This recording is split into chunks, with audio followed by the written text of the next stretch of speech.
우리가 방금 읽은 이 예수님의 족보는 저자 마태의 의도를 헤아리지 않고 읽으면 정말 따분하고 지루한 그런 내용입니다. 족보가 이제 1절부터 17절까지 기록되어 있는데 이렇게 쭉 보면 우리에게 익숙한 사람들도 등장하긴 하지만 익숙하지 않은 사람들의 이름도 태반이라서 솔직히 별로 재미는 없습니다. 저만 그런가요? 그런데 이 지루해 보이는 예수님의 족보 속에는 정말 귀한 메시지가 담겨 있습니다. 저자가 마태복음의 첫 시작을 족보로 시작하는 그 깊은 의도가 있다라는 것이죠. 그렇다면 저자는 이 족보를 통해 어떤 메시지를 주고 싶었던 걸까요? 그 의미를 추적하기 전에 먼저 이 당시 문화에서 족보가 어떤 의미를 가졌는지 좀 살펴봐야 할 것 같습니다. 오늘 우리 시대 문화에서는 학력, 직장, 직위, 경력과 같은 스펙들을 열거함으로써 내가 이 정도 되는 사람이다 라는 것을 나타내지 않습니까? 그러나 당시 문화에서는요, 이런 것으로 개인의 어떠함을 증명하기보다는 집안, 혈통, 가문을 통해 나의 어떠함을 증명했습니다. 그러니까 이러한 요소를 아우르는 족보는 당시에 이력서와 같은 역할을 했었다라는 것이죠. 사회와 사람들을 향해 나 이 정도 되는 사람이야 라는 것을 알리는 방식이 바로 이 족보였습니다. 그래서 당시 사람들 중에는 이 족보를 위조하는 사람들이 있었다고 합니다. 어떻게 위조했냐면 자신이 수준 높은 명문과 집안과 혈통이라는 것을 내세우기 위해 족보 중에 흠이 있는 사람을 삭제하곤 했다고 합니다. 그러니까 오늘날로 말하면 이런 행동과 비슷한 거죠. 이력서에서 자신에게 불리할 것 같은 경력을 좀 유리하게 편집하거나 허위로 기재한다거나 혹은 학력이나 성적을 위조하는 것과 같은 행동이었습니다. 당시에 이 족보가 이력서 그 자체였기 때문에 흠이 있는 선조들의 이름을 삭제하면서 자기 가문을 좋게 포장하고 위조했던 것이죠. 그렇다면 여러분, 그 당시 문화, 이런 배경을 가지신 채로 예수님의 족보를 한번 봐보겠습니다. 그냥 일반인의 족보도 아니고 메시아의 족보, 구원자의 족보죠. 그렇다면 이 족보가 어떤 족보여야, 어떤 이력서여야 당시 유대인들이 예수님에 대해 매력을 느꼈겠습니까? 이스라엘 역사 속에서 누구나 인정할 만한 위대한 인물들이 수두룩하게 있어야 와, 정말 대단한 명문가 집안이구나, 이 사람이라면 진정 우리의 왕이자 메시아가 될 만한 훌륭한 사람이다라고 호의를 갖지 않았겠습니까? 혹여 문제가 있는 조상이 있다면 그 이름은 삭제하고 흠잡을 데 없는 조상들만 올려두었어야겠죠. 그런데 마태는 당시의 관행과 정반대로 합니다. 당연히 이름을 올려야 할 조상들뿐 아니라 가문의 수치가 될 법한 인물들까지도 여실히 드러내버려요. 바로 이 점이 당시에 다른 족보들과 비교해 충격적이리만큼 다른 부분이었습니다. 그렇다면 구체적으로 어떤 충격적인 인물들이 이름을 올렸을까요? 먼저 이 족보에는 여성들의 이름이 기록되어 있는데 무려 5명이 등장하고 있습니다. 성경을 가지고 계신 분들은 한번 이 5명의 여인을 찾아보시기 바랍니다. 3절에 다말이 있고요, 5절에 라합과 룻이 등장하고 6절에 우리야의 아내라는 표현으로 밧세바가 등장합니다. 그리고 마지막으로 16절에 마리아가 등장하죠. 여러분, 고대 가부장 사회에서 여성을 족보에 언급한 예는 사실상 전무했습니다. 족보에는 남성들의 이름만 올리는 것이 일반적이었고 명망 있는 집안임을 강조하기 위해 그 남성들의 이름조차 삭제하는 경우가 있었죠. 그런데 저자 마태는 몇몇 남자 선조들의 이름을 삭제해도 모자랄 판에 오히려 여성들의 이름을 의도적으로 포함시킵니다. 유대인들의 입장에서 보면 이것은 매우 파격적이고 논란을 불러일으킬 만한 일이었습니다. 그것뿐입니까? 이 5명의 여인 중 대부분의 여성이 이방인이었습니다. 여러분, 당시 유대인들이 이방인들을 어떻게 여겼는지 잘 아실 것입니다. 아주 배타적이고 경멸적인 태도로 그들을 대했죠. 더럽고 부정한 존재 취급했습니다. 그런데 예수님의 족보에 더러운 이방인들이 끼어 있는 것입니다. 아까 그 5명의 여인 중 다말과 라합은 가나안 사람이었고요, 룻은 모압 사람이었습니다. 이방인에 대한 유대인들의 이러한 의식을 고려해 볼 때 지금 예수님의 이 족보, 이 이력서는 정말 부끄러운 이력서였습니다. 그런데 그게 끝이 아니죠. 여기에 더해서 도덕적, 윤리적으로, 그리고 영적으로 매우 흠이 많은 사람들이 이 족보에 무수히 들어 있습니다. 그 흠 많고 허물 많은 사람들은 누구인가? 먼저 1장 3절에 보시면 유다는 다말에게서 베레스와 세라를 낳고라고 하면서 유다와 다말이라는 인물을 언급합니다. 이 둘 사이에서 끔찍한 일이 발생하죠. 창세기 38장에 그 내용이 자세히 기록되어 있는데, 며느리였던 다말이 성매매 종사자인 것처럼 속여서 자신의 시아버지였던 유다와 동침을 하게 됩니다. 이 끔찍한 근친상간 행위는 하나님이 엄격히 금지한 행위였습니다. 레위기 18장 15절을 제가 읽어보겠습니다. 너는 내 며느리의 하체를 범하지 말라. 그는 내 아들의 아내이니 그의 하체를 범하지 말지니라. 이 끔찍하고 추악한 범죄를 유다가 범했던 것이죠. 그리고 이 금지된 행위로 인해 태어난 아들이 바로 베레스와 세라였습니다. 마태는 족보의 서두부터 예수님의 이름에, 예수님의 계보에 이름을 올린 사람들의 끔찍한 도덕적 결함을 의도적으로 폭로하고 있는 것입니다. 다음으로 5절에 있는 라합을 보죠. 라합이 어떤 사람이었습니까? 기생이었습니다. 이 일 또한 율법에서 엄격하게 금하는 일이었습니다. 신명기 23장 17절을 제가 읽어보겠습니다. 이스라엘 여자 중에 창기가 있지 못할 것이요 이스라엘 남자 중에 남창이 있지 못할지니. 이렇게 율법에서 엄격하게 금하고 있는 자와 일을 마태는 편집 없이 그대로 올리고 있는 것입니다. 이어지는 6절에는 이스라엘 역사상 가장 위대한 왕이자 성군으로 꼽히는 다윗이 등장하는데, 그의 치명적인 실패를 의도적으로 함께 폭로하고 있습니다. 6절은 함께 읽어보겠습니다. 시작. 이새는 다윗 왕을 낳으니라. 다윗은 우리아의 아내에게서 솔로몬을 낳고.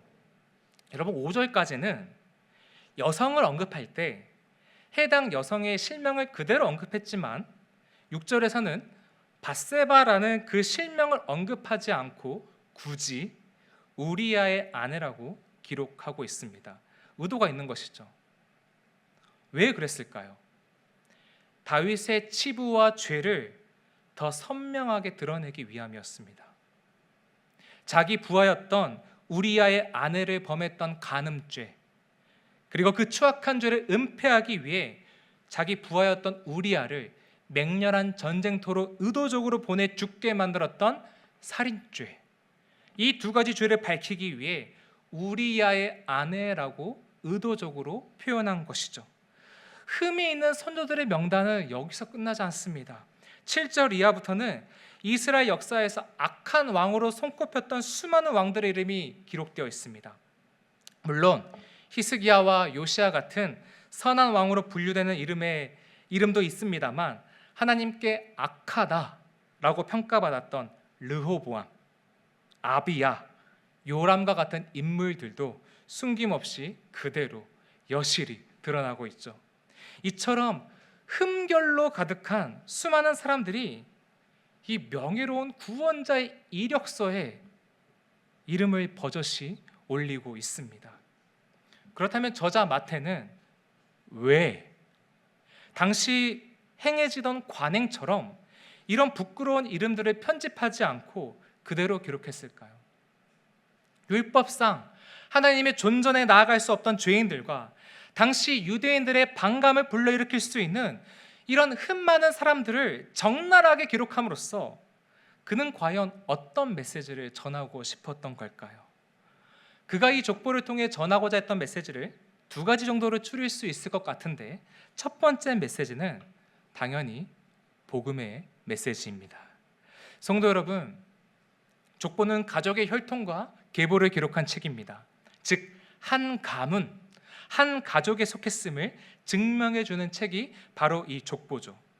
마태는 지금 그 당시에 도덕적으로나 성적으로 실패했던 아웃사이더들, 언약 밖에 있었던 인종적인 아웃사이더들, 그리고 영적인 아웃사이더들을 모두 끄집어 놓으면서 이런 죄인들과 이런 자격 없는 자들과 예수님이 한 가족이셨다라는 사실을 보여주는 것입니다. 그리고 나아가 이 족보를 읽고 있는 독자들에게 다음과 같은 복음의 메시지를 선언하고 있는 것이죠. 네가 얼마나 끔찍한 죄를 지었는지는 상관없다. 얼마나 도덕적으로 흠이 많은지, 어떤 실패와 실수를 했는지 전혀 상관이 없다. 예수 그리스도가 베푸는 구원의 은혜를 받을 수 없는 사람, 그래서 예수와 연합될 수 없는 사람은 단 한 사람도 없다. 그동안 어떤 인생을 살았든 회개하며 예수 그리스도를 구원자로 믿고 의지하는 자는 누구나 예수님과 연합하게 되며 그분과 한 가족이 되게 된다라는 이 복음의 메시지를 말하고 있는 것입니다.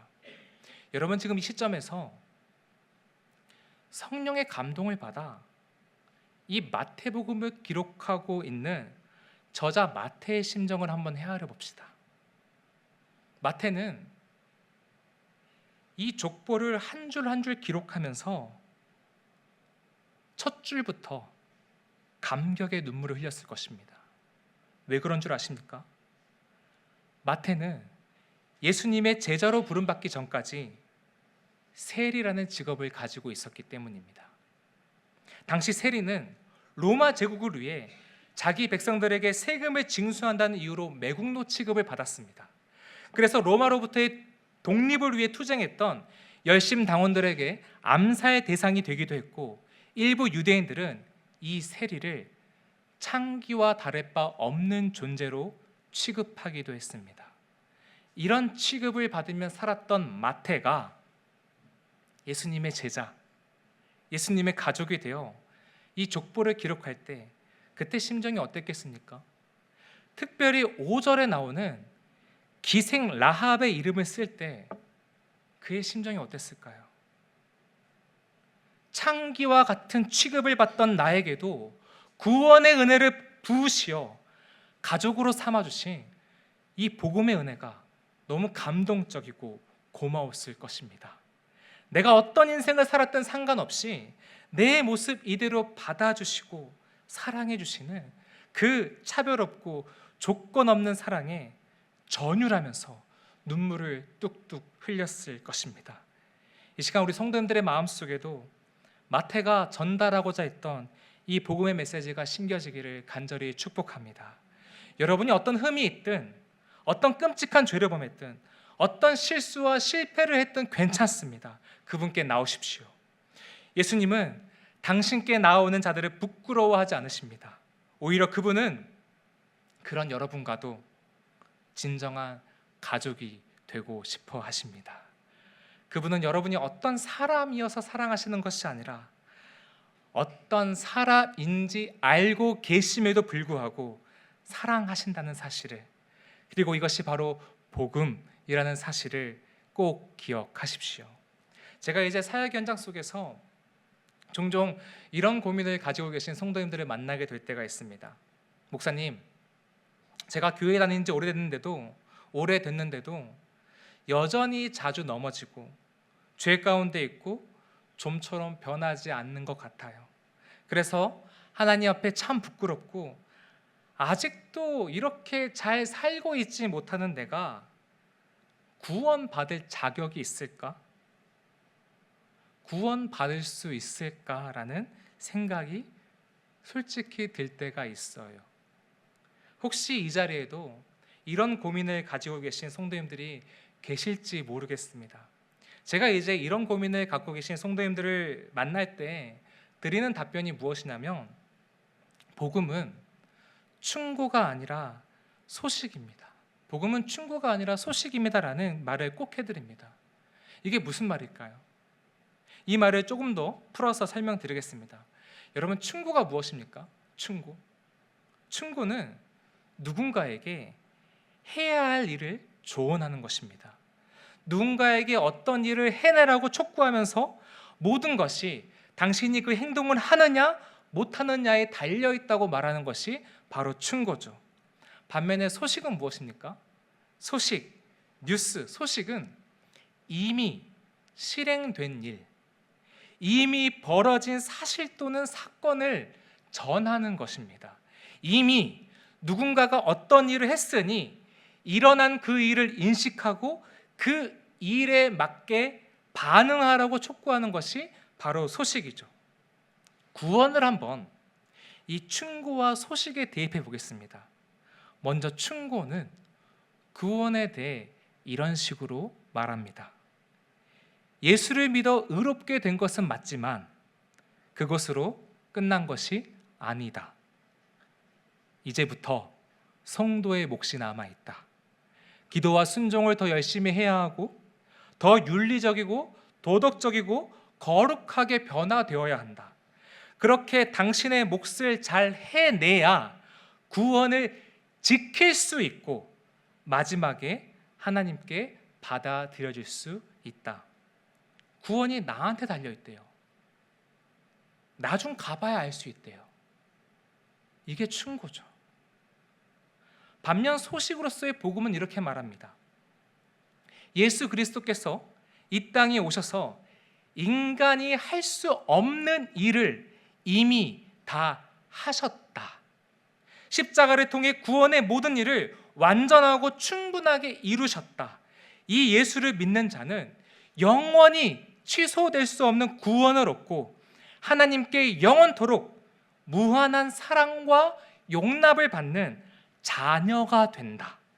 그리스도께서 이 구원의 일을 완전하게 이루셨으니 이미 이루어진 그 일을 믿음으로 받아들이고 그 사실 위에서, 그 토대 위에서 살아가라.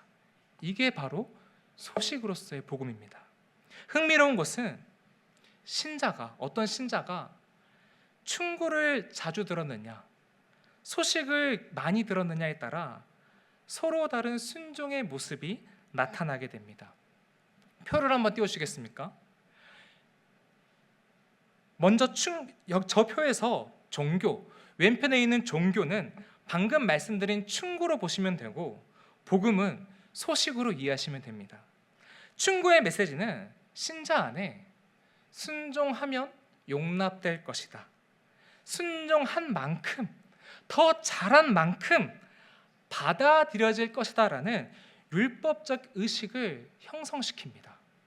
이 의식이 신자 안에 짙게 깔려 있다 보니 순종하는 동기도 내가 잘하지 못하거나 순종하는데 실패하면 용납과 구원과 사랑을 못 받을지도 모른다라는 그 두려움, 불안, 긴장에 기초하게 됩니다.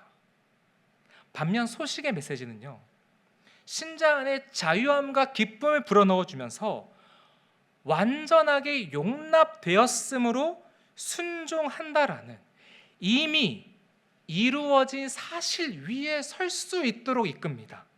그래서 순종의 동기도 이미 십자가에서 다 이루어졌고 해결된 그 일에 대한, 그 소식에 대한 감사, 감격, 전율에 기초하게 되죠. 오늘이 예수님의 족보야말로 복음은 충고가 아니라 소식임을 선명하게 말하고 있지 않습니까? 흠이 있으면 나와 연합할 수 없고 나의 가족이 될 수 없다. 개과천선에서 자격을 좀 갖추어라. 그러면 그때 용납하고 가족으로 받아줄 것이다 라는 이 충고를 뒷받침하는 사례는 찾아볼 수가 없죠. 오히려 그저 주권적 은혜로 저 자격 없는 자들을 용납하고 저들과 난 한 가족이 되었다라는 이 소식만을 일관되게 드러내고 있습니다. 그리고 앞으로도 나는 그렇게 할 것이라는 당신의 의지와 뜻을 십자가에서 완전하고도 확정적으로 이루셨죠. 혹시 어느 순간부터 그래도 내가 이 정도는 해야 주님께 인정받을 수 있을 텐데, 나 이 정도 자격은 갖춰야 받아들여지고 하나님 사랑받고 하나님께 인정받을 텐데 라는 어떤 충고를 더 크게 듣고 계셨다면 그 소리를 차단하시고, 네가 할 수 없어서 내가 이미 다 했다, 네가 여전히 흠이 있고 변화가 더디고 죄에 넘어질지라도 그런 이유 때문에 파양될 수 없는 나의 영원한 가족, 내 사랑받는 자녀로 이미 만들어 두었다라고 말하시는 이 선언을, 이 소식을 더 또렷하게 들으실 수 있기를 간절히 소망합니다. 다음으로 마태가 이 족보를 통해 전하고자 했던 두 번째 메시지는 하나님의 주권적 일하심 아래 우리의 실패와 수치가 그리스도 안에서 역전될 것이다 라는 메시지입니다. 오늘 이 족보 속에는 예수님의 조상들의 정말 입에 담기 힘든 수치스러운 그 날 것의 허물들이 그대로 드러나고 있습니다. 그러나 동시에 우리는 이들의 그 추악한 잘못과 죄악을 보면서 이 분명한 사실을 또한 발견하게 됩니다. 이들은 비록 너무도 흠이 많았지만 하나님께서는 그 모든 실패와 수치를 당신의 열심으로 묶으사 합력하여 선을 이루게 하셨으며, 결국 그 계보를 통해 예수 그리스도를 이 땅에 보내셨다는 사실을 말입니다. 즉, 당신의 계획과 뜻은 인간의 어떠함과 상관없이 이루어내고야 마시는 하나님의 열심과 당신의 언약은 반드시 성취하고야 마시는 하나님의 신실하심을 이 족보 속에서 발견할 수 있는 것이죠. 그리고 이 하나님의 신실하신 열심은 그리스도와 연합하여 그분과 한 가족이 된 우리 모두에게도 그대로 적용되는 은혜입니다. 여러분 중에 혹시 여러분의 흠과 죄악 혹은 실패처럼 느껴지는 인생의 어떤 일들이 내 삶에 결정적인 영향을 끼치진 않을까? 그것이 내 인생을 망가뜨리진 않을까? 이런 염려를 갖고 계신 분들이 계십니까?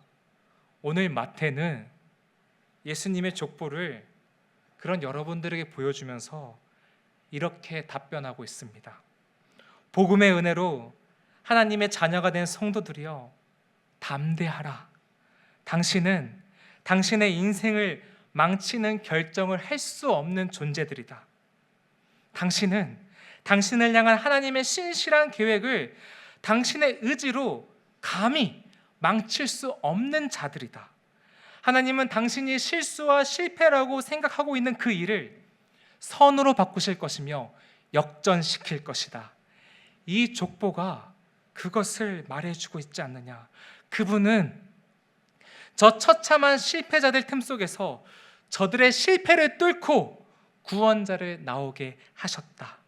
이처럼 당신의 인생도 하나님의 열심에 의하여 반드시 아름답게 피어나게 될 것을 신뢰해라. 그분은 결국 당신의 인생에 가장 최선의 결과를 만들어 내실 것이다. 아멘이십니까? 여러분, 금색 물감 아시죠?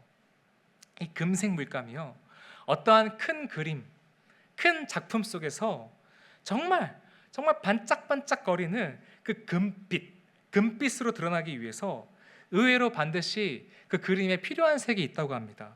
어떤 색일까요? 바로 검은색입니다. 화가가 그 금색 물감을 정말 찬란한 빛되게 금빛이 되게 그리기 위해서 그 큰 작품 속에 검은색 물감도 그린다고 해요. 이것을 우리 인생에 비유해 본다면 우리 인생에 때때로 칠해졌던 실패처럼 여겨지는 그 검은 물감들도 결코 헛된 것이 아니라는 것을 볼 수 있는 것이죠. 우리의 눈에는 그저 실패와 수치처럼 보이지만 우리 인생의 화가이신 하나님께서는 그것들마저도 당신의 큰 그림 안에서 놀랍게 사용하신다는 사실입니다. 제가 지금 18기 남자 제자반 집사님들과 제자반 모임을 가지고 있는데 한 집사님의 이야기를 잠시 나누려고 합니다. 집사님께 미리 허락을 받고 나누는 내용이라는 점 먼저 말씀드립니다. 집사님은 작년에 갑자기 찾아온 심각한 수면 장애와 우울증 증상 때문에 회사 업무조차 하지 못할 만큼 어려운 상황 가운데 계셨습니다. 결국 신경정신과 진료를 받게 되셨는데 제자반 초반부 모임 때까지만 해도 표정에 생기가 아예 없으셨고 깊은 무기력 가운데 계셨습니다. 믿음이 부족한 저는 믿음이 부족하기 때문에 믿음이 부족한 저는 솔직히 그때까지만 해도 상반기 중에 건강상의 이유로 제자반의 중도에 하차하실 수도 있겠다라는 생각을 가지고 저도 임했습니다. 그 정도로 인터뷰할 때나 초반 모임 때 그 정도로 아파 보이셨고 굉장히 힘들어 보이셨어요. 참 집사님의 입장에서 생각해 보면 자신의 인생에 갑작스럽게 칠해진 마치 실패와 흠처럼 느껴지는 그 검은 물감이 얼마나 당황스럽고 속상하셨겠습니까? 그런데 집사님이 그 속상한 마음과 힘든 몸 상태 속에서도 포기하지 않으시고 계속 자리를 지키셨습니다. 감사하게도 조금씩 집사님의 얼굴에 생기와 웃음이 피어나기 시작했고요. 그 납득되지 않는 그 상황, 해석할 수 없는 그 상황을 하나님의 선하신 계획과 사랑의 성품 안에서 바라보려고 하신다라는 그런 믿음의 고백을 나누기 시작하셨습니다. 그렇게 한 주, 두 주가 지나고 두 달쯤 지난 어느 날 집사님이 갑자기 저희 제자반 단톡방에 이런 카톡을 띵 하고 올리셨어요. 사진 한번 띄워주시겠습니까? 저기 보시면 잘 안 보실 텐데 제가 읽어드릴게요. 제자반 집사님들 기도 덕분에 신경정신과 오늘 졸업했습니다. 약 안 먹고 잘 이겨내 보겠습니다. 언젠가 문득 또 찾아올 수도 있겠지만 하나님께서 예비하신 이번 경험을 토대로 더 잘 극복해낼 수 있을 것 같습니다. 우리 집사님은 이 경험을 통해 하나님의 살아계심을 더 깊이 인정하게 되셨고요. 지금은 회사 일도 너무 잘 감당하고 계십니다. 최근에는 또 비슷한 아픔을 겪고 있는 후배 직원이 집사님을 개인적으로 찾아온 일이 있었는데 집사님이 통과해 내셨던 그 이야기들을 들려주면서 따뜻한 힘과 용기를 전해 주었다고 하셨습니다. 어느 날 인생에 칠해졌던 그 검은색이 아름다운 금빛으로 빚어져 가는 은혜를 경험하게 되신 것이죠. 이 카톡이 온 날 아주 저희 단톡방이 들썩들썩 거렸습니다. 그리고 저를 포함한 모든 집사님들이 이 집사님의 일을 보며 지금 내 인생에 있는 어두운 부분들, 깨어진 부분들도 그리스도 안에서 역전되겠구나, 선한 일로 귀결되겠구나, 금빛 되겠구나, 이것을 소망하게 됐습니다. 성도 여러분, 우리 인생의 화가 되시는 하나님께서는 여러분의 삶의 굽이굽이마다 묻었던 그 검은색 물감도 선용하셔서 인생이라는 캔버스 위에 나의 생각과 염려와 우려를 뛰어넘는 눈부시도록 빛나는 은혜의 작품을 완성하실 것입니다. 그 검은색은 반드시 그리스도 안에서 광위에 찬 금빛으로 역전될 것입니다. 하나님이 족보 속에 있는 이 검디 검은 실패자들 그리고 아웃사이더들 속에서 결국 빛 대신 구원자 그리스도를 나오게 하신 것처럼 말입니다. 우리 모두가 이 기이한 은혜 아래 있기 때문에 신자의 인생을 신비한 인생이라고 말하는 것이죠. 신비한 인생을 살아내고 계신 여기 계신 모든 성도님들께 권면드립니다. 부디 내 삶에 얼룩진 그 모든 어둠들을 뚫고 가장 최선의 결과, 가장 빛나는 작품을 만들어내실 하나님께 믿음을 드리며 힘차게 다시 일어서시기를 간절히 축원합니다.